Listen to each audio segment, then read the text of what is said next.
নতুন বাংলাদেশ গড়ার লক্ষ্যে জমকালো আয়োজনে উদযাপিত হলো তারুণ্যের উৎসব 2025। রোববার রাজধানীর একটি 5 তারকা হোটেলে এই অনুষ্ঠানের আয়োজন করেছেন বাংলাদেশ যুব ও ক্রীড়া মন্ত্রণালয়। তাদের সহযোগিতায় রয়েছে বাংলাদেশ ক্রিকেট বোর্ড। আর এই উৎসবে স্লোগান হলো এসো দেশ বদলাই পৃথিবী বদলাই। হাসান আল মামুনের রিপোর্ট। গত 5 আগস্ট দেশে রাজনৈতিক পট পরিবর্তনের পর থেকে নতুন বাংলাদেশ গড়ার স্বপ্ন দেখেছে সাধারণ মানুষ। তারই অংশ হিসেবে যুব ও ক্রীড়া মন্ত্রণালয়ের আয়োজন তারুণ্যের উৎসব 2025। রোববার এই উৎসবের আনুষ্ঠানিক যাত্রার দিনে রাজধানীর একটি 5 তারকা হোটেলে জমকালো আয়োজনে বসেছিল তারার মেলা। মুশফিক, শান্ত, তামিম থেকে শুরু করে জ্যোতি, সালমাও সেখানে হাজির। অনুষ্ঠানে জুলাই আগস্ট বিপ্লবে শহীদদের সম্মানে প্রদর্শিত প্রামাণ্যচিত্র জুলাই অনির্বাণ আবেগ আপ্লুত করে উপস্থিত সবাইকে। অনুষ্ঠানে স্বাগত বক্তব্য রাখেন এনডিসির অতিরিক্ত সচিব মোহাম্মদ হিরুজ্জামান।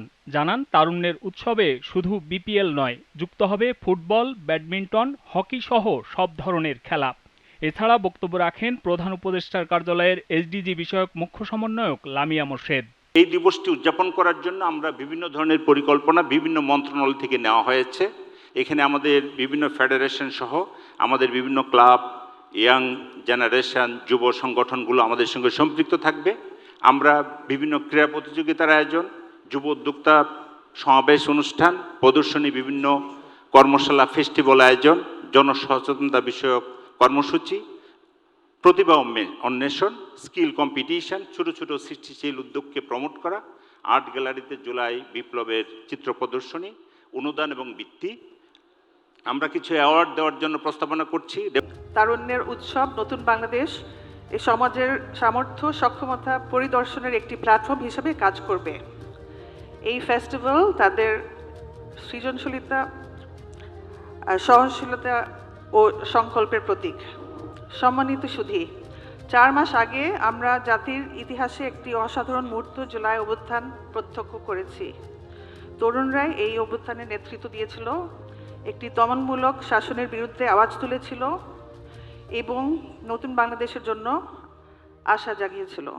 জমকালো এই আয়োজনের প্রধান অতিথি হিসেবে উপস্থিত ছিলেন অন্তর্বর্তী সরকারের যুব ও ক্রীড়া উপদেষ্টা আসিফ মাহমুদ সজীব ভুইয়া। যা অনুষ্ঠিত হবে 30শে ডিসেম্বর থেকে 29শে ফেব্রুয়ারি পর্যন্ত। আমরা সুখে দুঃখে আনন্দে বেদনায় সর্বদাই জুলাই গণঅভ্যুত্থানের শহীদদের স্মরণ করতে চাই এবং তাদের এই ত্যাগের স্পৃহা বাস্তবায়নে কাজ করে যেতে চাই। আগামী 30 ডিসেম্বর থেকে মাঠে গড়াবে বাংলাদেশ প্রিমিয়ার লিগের 11তম আসর। Hasan Al Mamun, GTV news, Dhaka.